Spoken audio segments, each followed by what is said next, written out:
Welcome to another Australian herping video. This one's coming from Magnetic Island off the Queensland coast, where we're searching mainly for the deathadder species which is found on the island.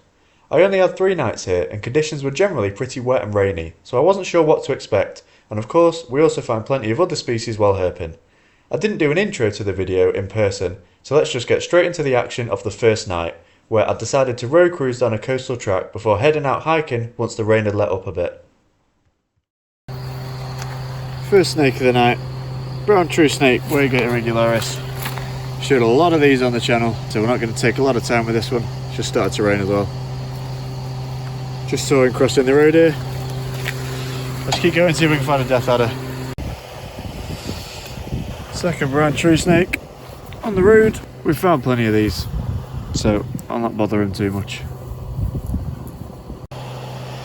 And number 3, probably going to be the last one of these that I film, because they are by far the most abundant snake, and we'll all just get bored of seeing them.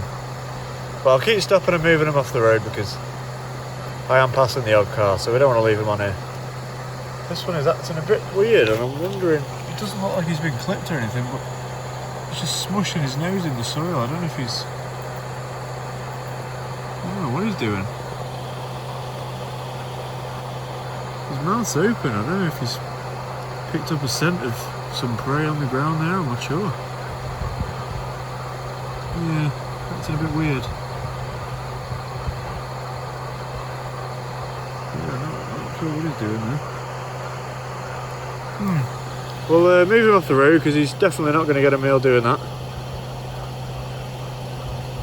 And leave him be. After those tree snakes, I decided to change tactics and try and walk some trails to see if I could turn any other snakes up and to get an idea of which areas might be best to focus on for the coming night. This is fantastic looking deathadder habitat. I just think it's too wet tonight. I can't shake that feeling that the rain's hurt me tonight a bit. But we'll scope it out for another night at least. This is perfect habitat. I can just picture one just sitting down in the base of these rocks. I've got to come back here on a dry night, and then I might have more chance. After the hike, I did a bit more uneventful road cruising before ending the first night. Not much herping got done in the daytime, but that next morning I did get some quick footage of this rusty monitor, which was a first for me and only the second Australian varanid I'd seen, so I definitely thought it was worth showing in the video. Then that night I headed back out cruising. Familiar starter tonight, guys. Little brown tree snake. Again, not going to film all these tonight. Look at him telescoping up. Yeah, not going to film all these because we are going to see a few. But night 2 started off with a snake. Go on, mate. Get yourself off the road. Guys, you've got an echidna. I've always wanted to see one of these. Look at that. And he's staying out, he's not balled up, and hopefully if I'm quite chill, he won't do. That's fantastic. Oh, don't ball up, mate. Just sitting crossing the road.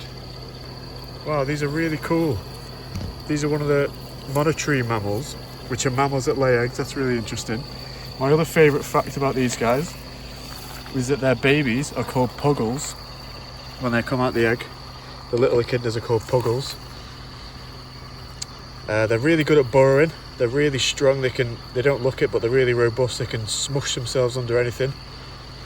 And yeah, it's just crazy that it's a mammal that lays eggs. One of the real oddballs of Australian wildlife, and one of the more famous members being a monotreme. These and the platypus are the other members, although I believe there's multiple species of echidna, 2 or 3 species. But that's awesome. I'm really glad I've seen this.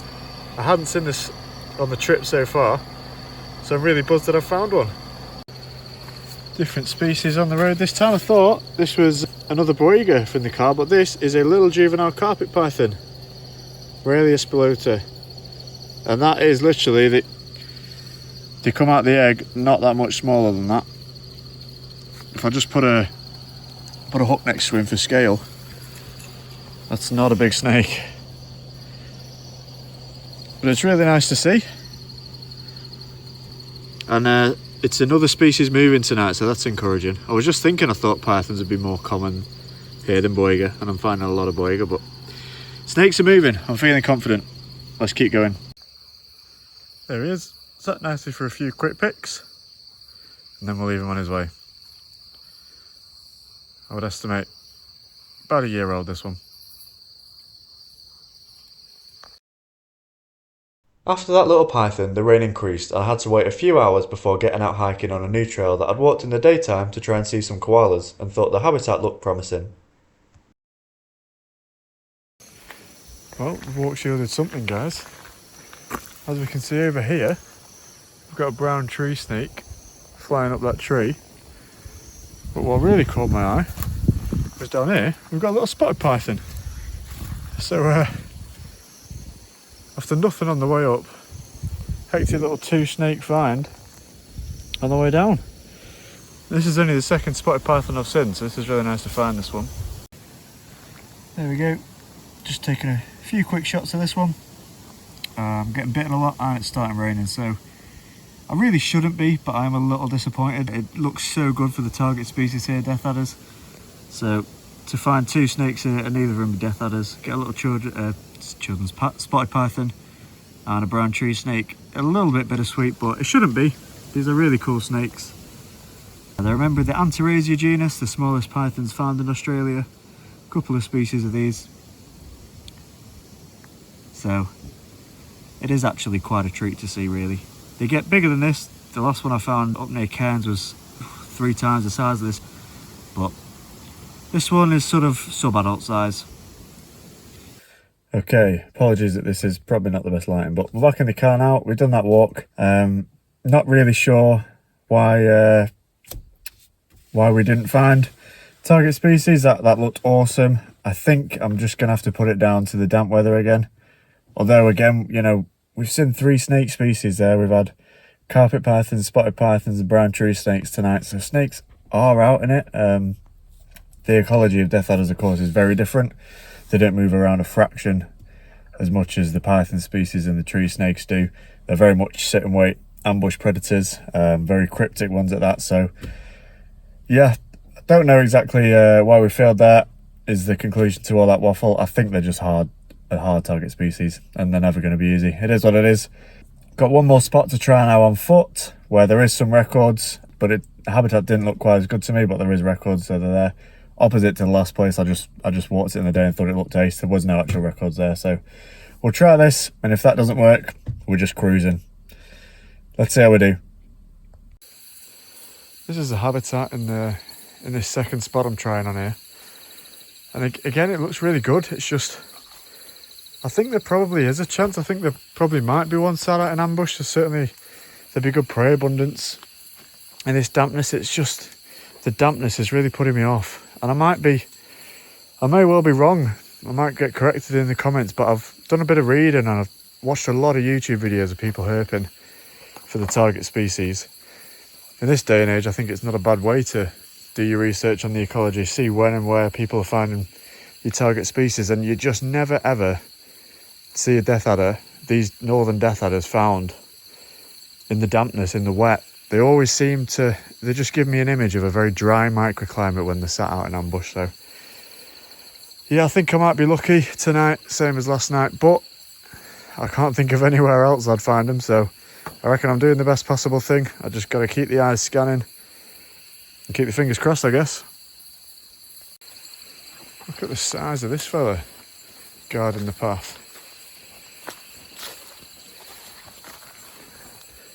That's not even as big as they get. Absolute units, these things. You can see how, well, just mainly because of their abundance, how destructive they are, but the size of them, like, if you think what they'd managed to eat, obviously Anurans eat surprisingly big prey items. That'd probably eat at least a half-grown deathadder. Maybe it'd eat a full-grown deathadder. It is always surprising just what they'll get down them. Onwards. I don't believe it, guys. We've got another echidna. I'll let him off on his way now.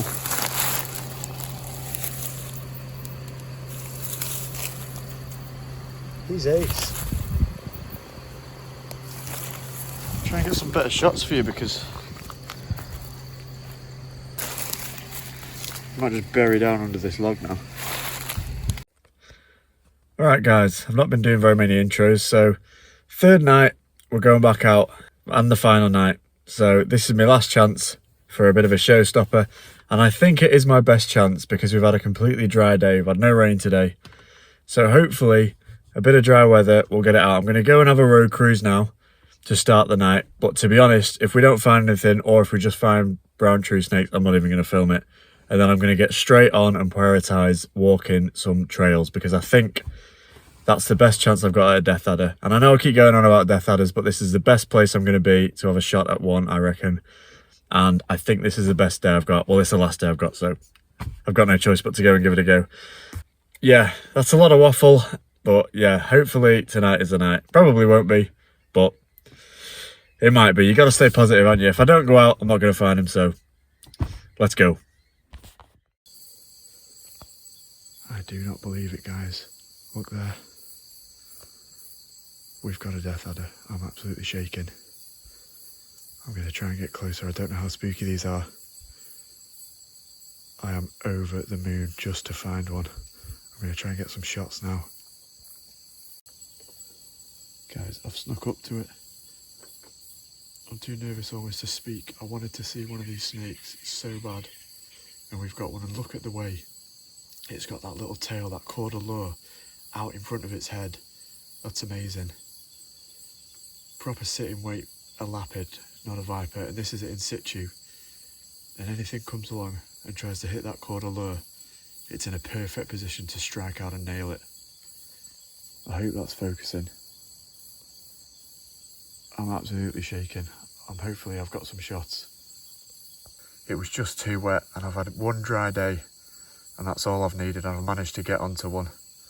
These deathaders, of course, they're elapids, they're not vipers, despite the name adder. However, they are sitting weight ambush predators. What else can I say about them? If you go on LD50 values, they are the 6th most venomous snake in the world.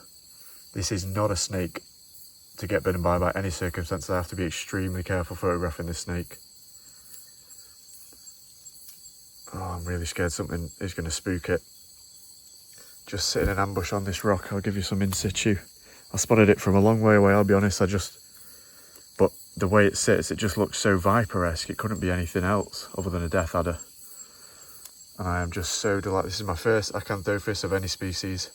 There's a little bit of debate about whether these ones on Magnetic Island here are Prelongus or Antarcticus, the common or the northern deathadder. I believe the correct species is considered to be Prelongus at the moment. I don't think these are still considered Antarcticus, but either way, I'll be honest, guys, I don't care. I'm just glad to see one. Because they're elapids, of course, they don't have the heat pits that pit vipers may have. Well, pit vipers do have. Oh, I'm sorry, guys, I can tell I'm waffling. I'm so excited at this snake. And we're managing to get some shots in situ as well. You wouldn't pose this snake better than that. That leaf at the back's a bit annoying, but who cares? Great to get some in situ shots of such a beautiful and iconic Australian reptile.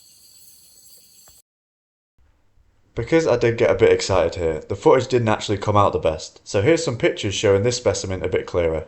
To explain some of what I was saying a bit better, deathaders are a great example of convergent evolution with Viperidae or vipers. Selection pressures have driven them to evolve similar morphology and behaviour, which allows them to occupy a similar niche in the Australian ecosystem to some vipers elsewhere in the world. This being Australia, they are still in the elapids family, but like vipers, they have short, stout bodies with a somewhat triangular head shape distinct from the neck. They are sit and wait ambush predators with a very fast strike, and they give birth to live young. Hopefully that makes a bit more sense and the pictures show the snake a bit clearer. The best part of this whole interaction is we get to leave this deathadder in situ. Exactly where it was, if that moth doesn't take it out. Exactly where it was before the start of the interaction. And that is the herping I like to do. It's moved a tiny bit, but that caudal lure is still in front of the face. Oh, sorry guys. Oh, that moth's going to ruin it. Just take a bit of light off him there. But yeah, we're going to leave him exactly where he is and call that a very successful night's herping.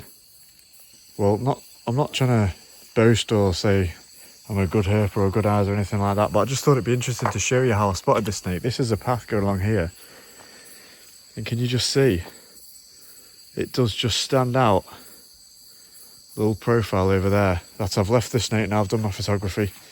And we've managed to leave him in situ, which really just makes it that little bit more special for me. I would rather a shot like that still in ambush. So there's every chance with that little cordal lure, he might even get a meal tonight. It does just make it that little bit more special, those occasions when you can do it without. And that's what we've managed to achieve there. I'm so happy with that. Bit of dry weather, that's all we needed. It was just too damp. Oh, I can tell I'm waffling, I'm sorry guys. You listen to these clips back and you're like, Jesus, 2 minutes of just waffle there. But that is why we do what we do right there. That is special to me anyway, so yeah. Thank you very much. Thanks for watching if you've watched this far, and I hope you enjoyed that as much as I did. Brown tree snake on the way home. I'd actually better jump out and get this guy off the road because this one's a little bit busier. First, it's actually the only night where we hadn't had a brown tree snake, so had to happen. This was the last snake of a very successful visit to the island, so thank you very much for watching, and I'll see you in the next video.